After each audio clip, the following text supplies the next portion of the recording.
వంట ఏం చేయాలి? వంకాయ, బెండకాయ, చిక్కుడుకాయ, గోంగూర, పుదీనా. ప్రతి క్షణము క్షణము నీ అణువు అణువులను కలగన్నది నా ఐ. ఇన్ని కలల ఫలితమున కలిసినావు నువ్వు తీయటి నిజమై. నా చేతిని వీడని గీతను నా గొంతుని వేరని వేరును తడి పెదవుల తడుకవనా నవ్వునవనా ఎంత మధురం.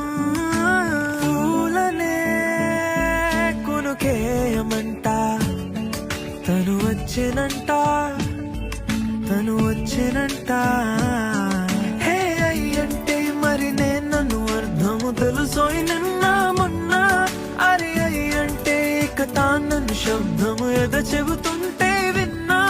అయ్యో నాకెదురై ఐరావతమే నేలకి పంపిన తెలికలువై తను ఇచ్చినంత.